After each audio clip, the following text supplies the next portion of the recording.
Bienvenue dans Empreinte, le podcast signé Sub de Luxe qui part à la rencontre de celles et ceux qui font rayonner l'univers du luxe et qui l'incarnent autrement. Anciens de l'école, ils sont aujourd'hui entrepreneurs, experts, acheteurs et ont su transformer une passion en un métier et un savoir-faire en une signature. Dans ce podcast, on parle de choix, de déclic, de réussite, mais aussi de doutes, de virages et de convictions. Parce que dans le luxe, l'empreinte qu'on laisse ne se mesure pas qu'en apparence, mais en valeur et en vision. Je suis Juliette Weiss, bienvenue dans Empreinte. Pour cet épisode, je reçois Gabriel Valentin. Il est directeur marketing des whiskies d'exception chez Bacardi. De l'Écosse à Paris, il orchestre la stratégie mondiale autour de certains des whiskies les plus rares et les plus convoités qui se situent à la frontière entre produits de luxe, objets de collection et actifs patrimoniaux. Avec lui, nous allons parler de rareté réelle, de rareté perçue, de la valeur du temps dans le luxe, de la relation ultra personnalisée avec des collectionneurs aux quatre coins du monde et de ce que signifie marketer non pas une bouteille, mais un héritage. Bonjour à tous, merci d'être dans ce nouveau podcast de Sub de Luxe. Je suis aujourd'hui avec Gabriel Valentin. Alors Gabriel, peux-tu nous expliquer précisément en quoi consiste ton métier? Quel est ton rôle chez Bacardi? Explique-nous. Bien sûr. Bon, déjà, bonjour. Merci pour l'invitation. Ouais, mon rôle, en fait, je suis responsable d'une division, on va dire, pour simplifier, une division de produits au sein du marketing global du groupe, donc du brand management de Bacardi. Donc, je suis en charge des whiskies exceptionnels et rares du groupe. Whisky exceptionnel et rare, c'est un bel intitulé. Qu'est-ce que ça regroupe? C'est une catégorie qui est quand même assez particulière. Donc, c'est les plus grandes boissons, les plus grands fûts. Comment est-ce qu'on parle de whisky exceptionnel? On parle de whisky exceptionnel à partir du moment où on est déjà dans des éditions limitées, luxe forcément, et rare. Donc, on a vraiment, en fait, privilégié des produits avec des fûts spécifiques, des fûts assez rares, qu'on met en bouteille, justement pas tous les ans. Oui, il y a vraiment cette notion de rareté. Exactement. Et donc, ça permet d'avoir vraiment une gamme à part entière de nos marques standards.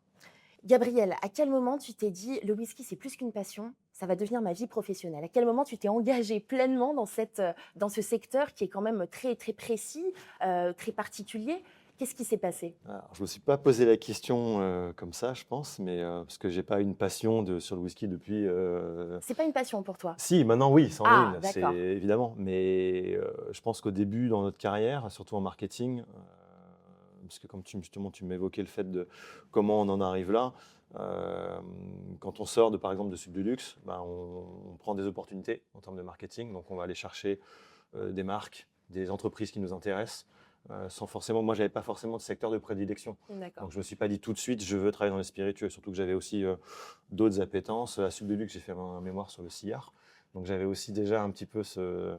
Deux univers qui se rejoignent. Ouais, mais on va pouvoir en reparler. Oui. Mais justement, sans avoir vraiment de me dire, tiens, je veux travailler là-dedans. Après, c'est un secteur qui m'a intéressé petit à petit aussi. Bon, j'ai des appétences personnelles sur le sujet, donc j'aime tout ce qui est dégustation, tout ce qui est olfactif, c'est très important pour moi dans ma vie perso comme pro, et c'est venu comme ça. Et en fait, au cours de mes expériences, parce que bon, forcément, j'ai commencé chef de produit junior, ensuite on évolue en interne, en externe, et je suis passé dans le groupe Pernod Ricard, et là je travaille dans les whiskies, donc pour les marques Chivas et Jameson.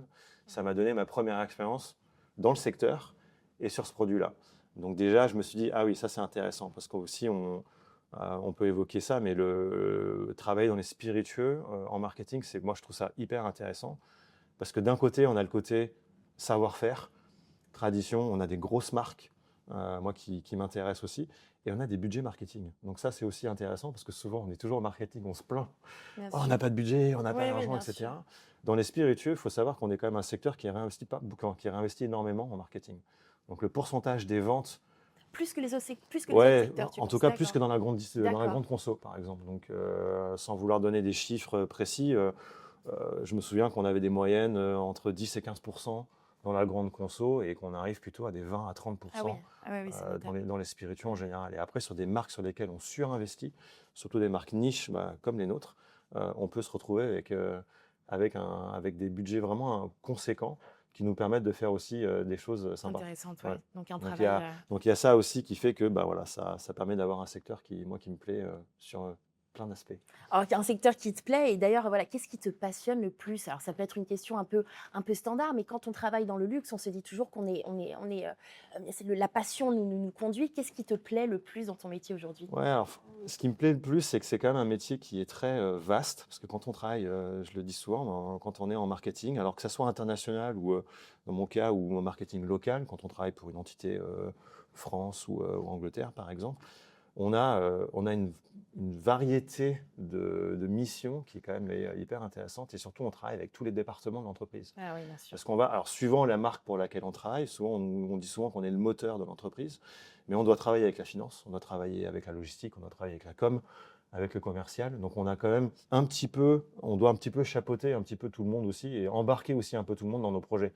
Parce que c'est sympa de faire des trucs jolis Bien sûr. et rares, mais Il faut aussi qu'on te suive, que les départements il te faut que ça fassent se vende. confiance et que, eh ben voilà, Parce que, il faut parce que évidemment. l'objectif, c'est quand même de faire ça. Donc ça me plaît, vraiment. Il y a un côté créatif qui me plaît, évidemment, parce que donc, il y a quand même des choses où on doit quand même innover, créer. Alors, on travaille avec beaucoup d'agences. Donc ça, je ne suis pas derrière Bien sûr. mon bureau à dessiner des choses, même si ça m'est déjà arrivé, pour pouvoir montrer à certaines agences ce dont j'avais envie.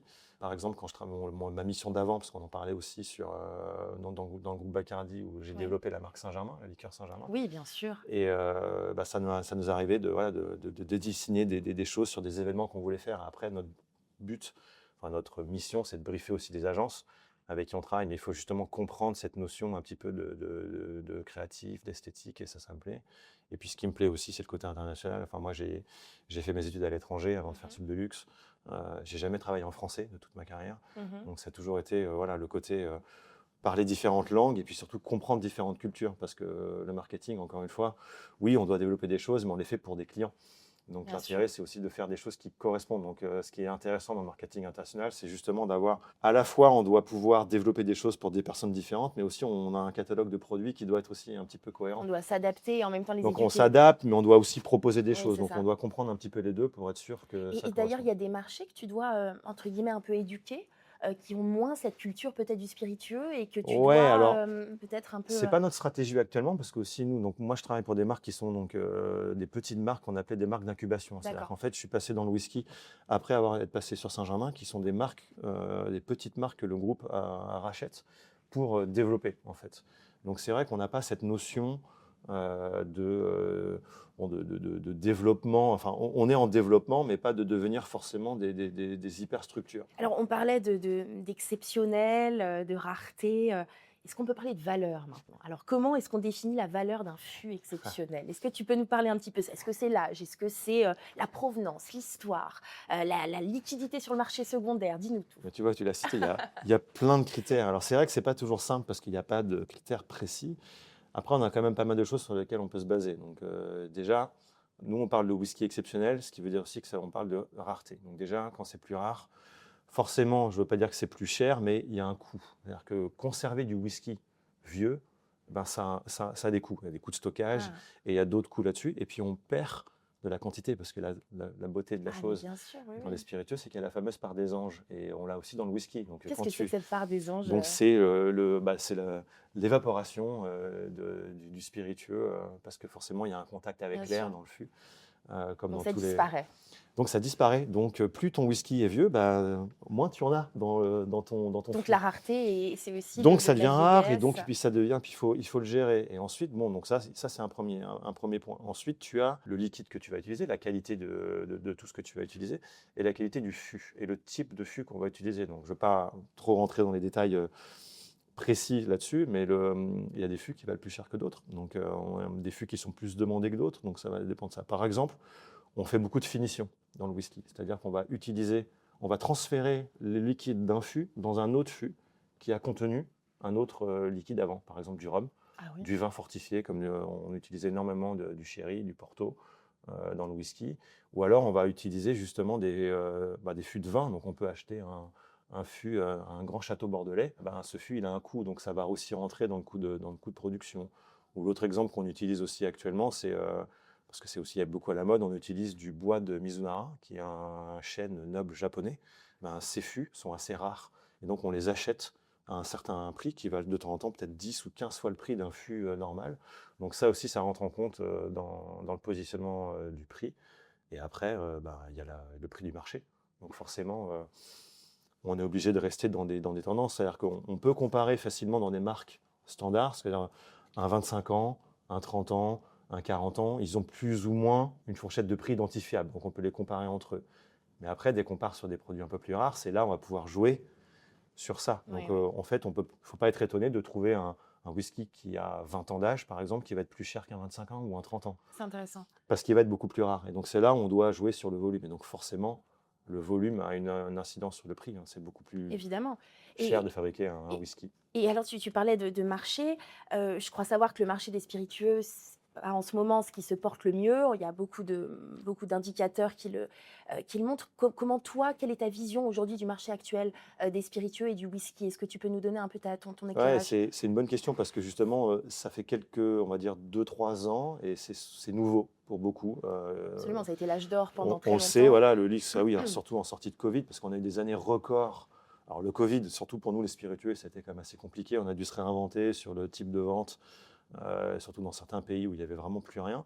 Et les années post-Covid ont été les années records pour tous les groupes de Absolument. spiritueux. Donc 2021, 2022 ont été exceptionnels. Et donc les gens se sont aussi surstockés aussi en spiritueux. Et puis les mentalités ont un petit peu changé.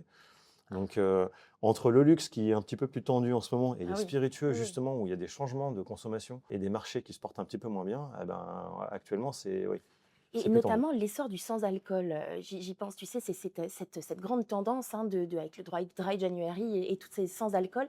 Est-ce que vous, l'industrie du spiritueux ressent un peu ce Alors, mouvement vers le sans-alcool? oui, Qu'est-ce que tu en penses, il y a toi? le mouvement, on est tous dedans, parce que tous les grands groupes ont justement certaines marques qui ont déjà du sans-alcool. Par exemple, chez nous, on vend du martini désalcoolisé, donc on a des martinis sans alcool. Et après, on a toujours des petites marques qu'on va créer.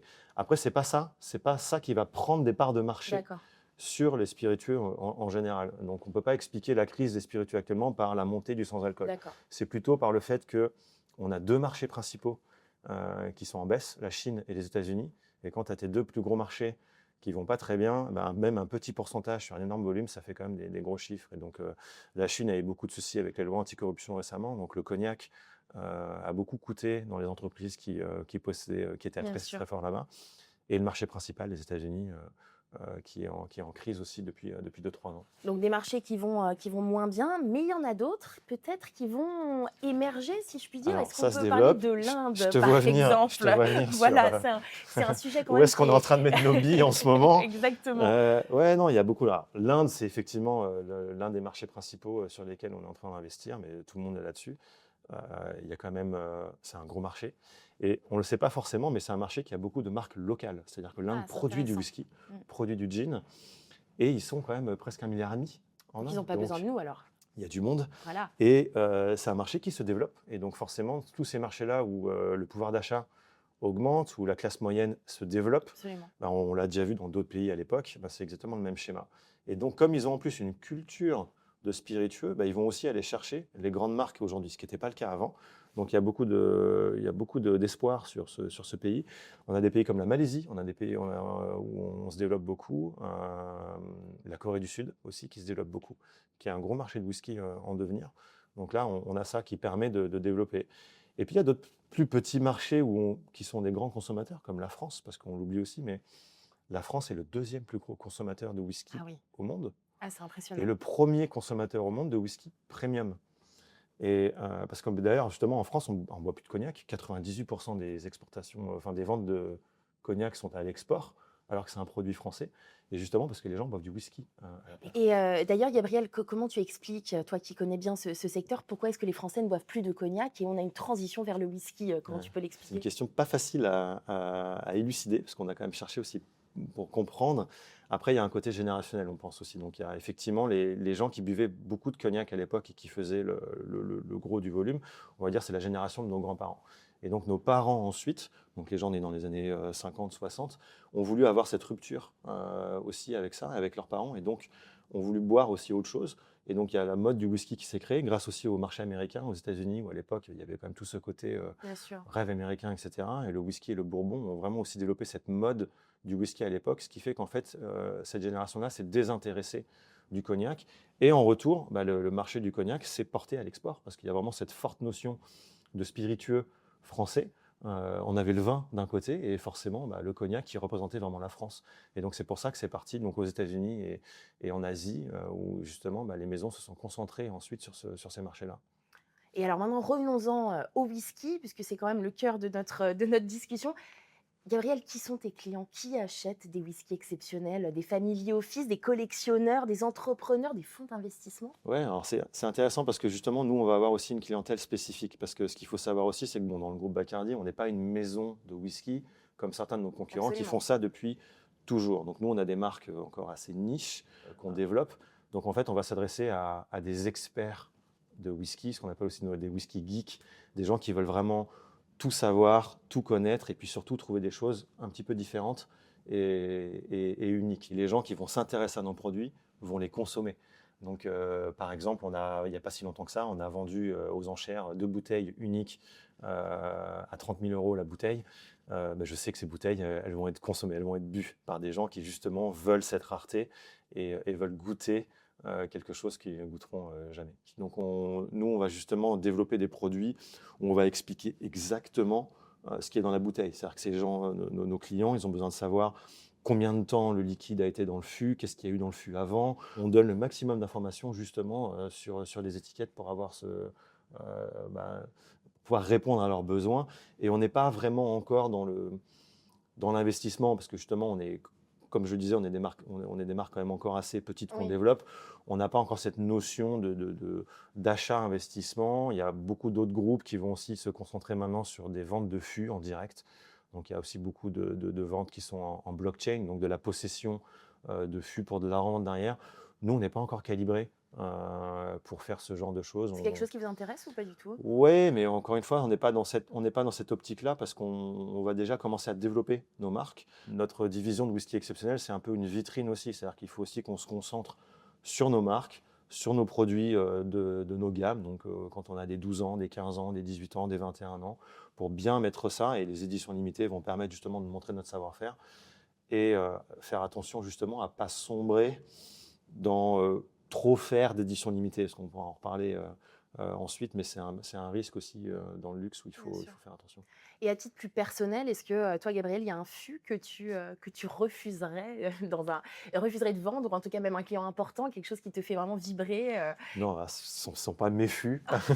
Tu les vendras toujours. Oui, et puis je ne suis pas côté production, je suis côté marketing. Donc, en plus, ma mission, c'est aussi de justement partir d'une sélection de fûts qu'on a à la vente, qui sont disponibles, et ensuite aller chercher justement les clients pour ça. Et donc, tout l'intérêt aussi, c'est que on travaille dans les deux sens. C'est-à-dire que d'un côté, je vais pouvoir proposer des choses, mais je vais aussi demander à mes marchés. C'est-à-dire que moi, je vais travailler directement avec, par exemple, les responsables de l'Asie, du Moyen-Orient, des États-Unis, pour aussi leur demander, vos clients, ils vont vouloir quoi? Qu'est-ce qu'ils vont rechercher? Donc, ma mission, ça va être aussi justement de chercher ce qui va être intéressant pour eux dans ce que j'ai de disponible pour pouvoir être certain que quand on met en bouteille, ça soit vendu, parce qu'encore une fois, on a des produits assez rares, donc il faut que ça corresponde à la demande. Et ce qui va être intéressant aussi, c'est qu'on va pouvoir avoir des exclusivités avec des clients. Et quand je dis clients, là, pour le coup, je parle de distributeurs. D'accord. Donc, on va pouvoir faire venir, par exemple, un distributeur américain qui va lui ensuite justement vendre au marché local.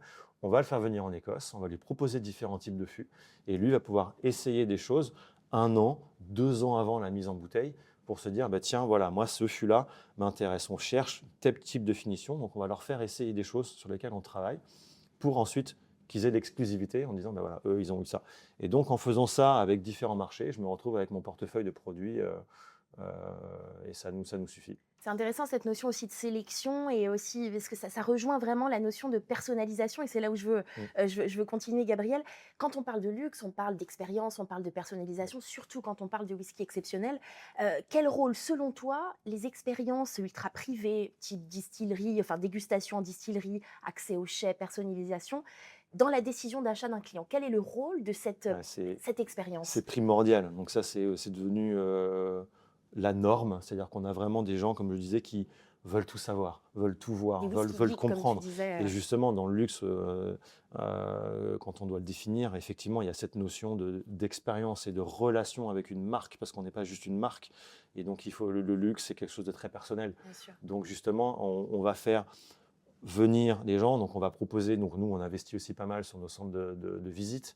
Et puis, ça fidélise les gens aussi, parce qu'une fois qu'ils ont vu ce qu'ils vont consommer ensuite, ou justement, ou dans quoi ils vont investir ou s'attacher, ben, ils vont en parler. Donc en fait, les gens vont dire, ah, mais tiens, j'ai vu ça à tel endroit, etc.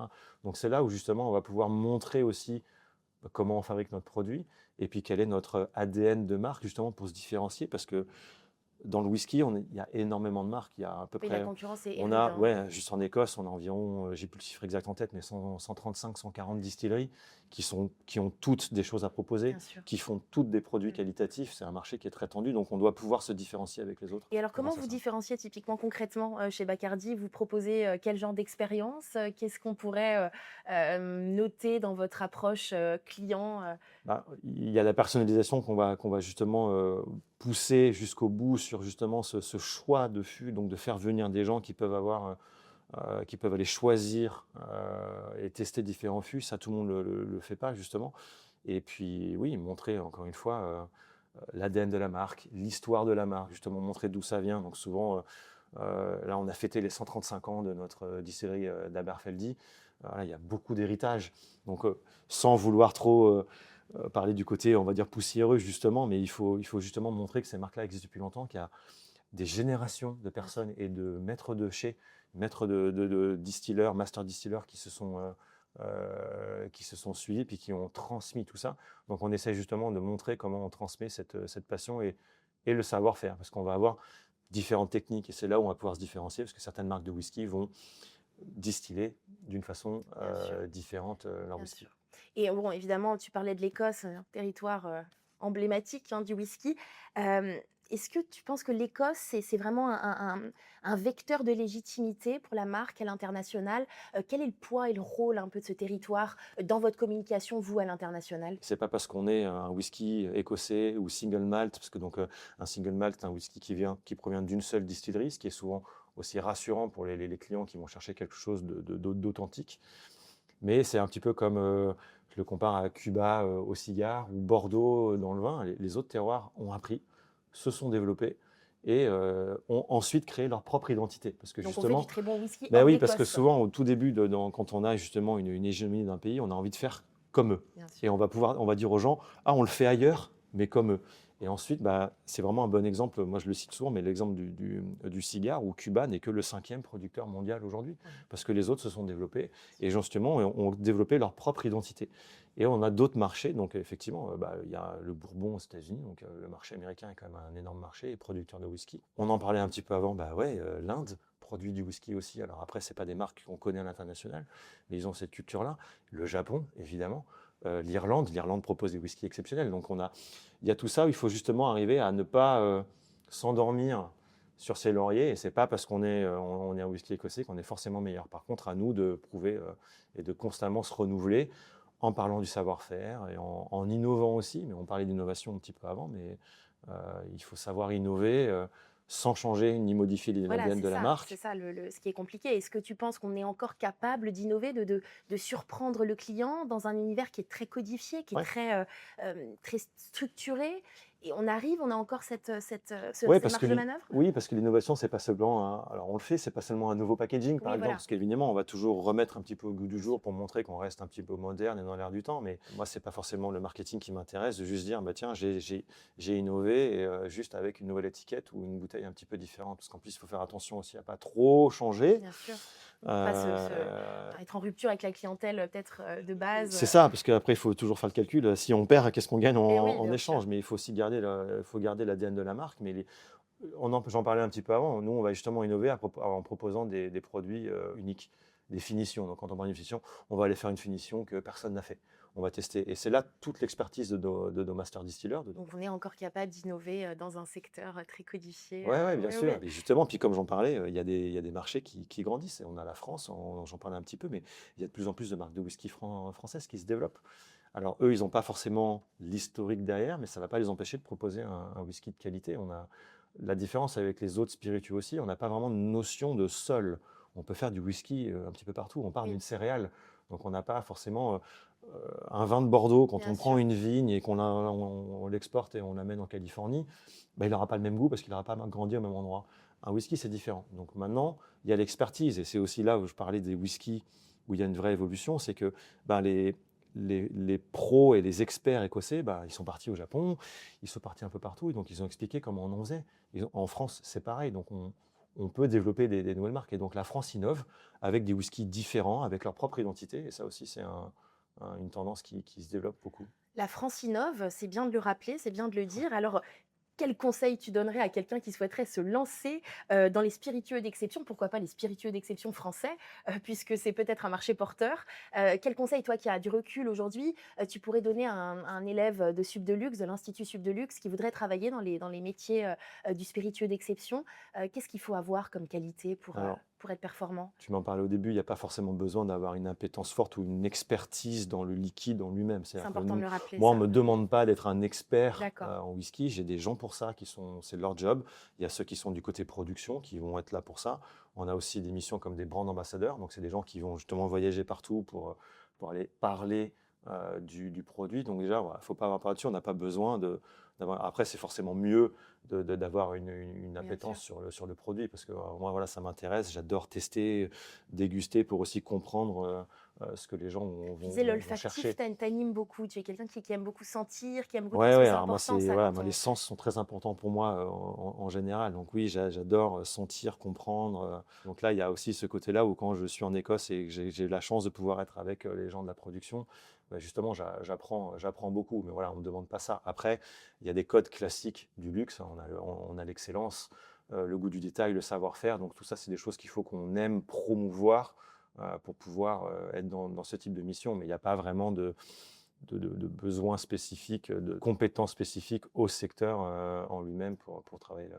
C'est intéressant. Alors évidemment, secteur du luxe, quelle est ta définition du luxe, Gabriel? Bon, j'ai donné déjà quelques clés, mais pour moi, il y a un côté rare et un côté exceptionnel. Parce que justement, sinon, ce n'est pas du luxe. Bien sûr. Mais je me souviens aussi d'une petite discussion qu'on avait eue à Sub de Luxe sur la différence entre le prestige et le luxe, qui pour moi justement donne vraiment un côté éducatif sur la chose. Le prestige, il y a le côté justement plus visuel, on appartient à un clan, on veut aussi montrer un statut par exemple. Le luxe pour moi est beaucoup plus personnel, plus discret. On ne va pas forcément le voir et on a justement une relation avec le produit, avec le moment. Comme c'est aussi souvent justement rare, exceptionnel, il faut savoir en profiter. Donc aussi s'intéresser au produit. En général, on a envie de savoir comment il est fabriqué, où, à partir de quelle matière. On s'intéresse justement à ça. Et puis ça peut être un moment. Michel Gutten, je me souviens, nous disait à nos premiers cours, le luxe, ça peut être un match de foot avec une bière, avec des amis. Ça peut être un moment. Donc pour moi, il y a vraiment ce côté personnel. Ça peut être quelque chose de rare. J'ai plein d'exemples, mais justement à l'époque, il y avait aussi, je me souviens de Renault, qui disait le luxe c'est l'espace, quand ils voulaient promouvoir leur nouveau Renault Espace, qui était beaucoup plus luxueux.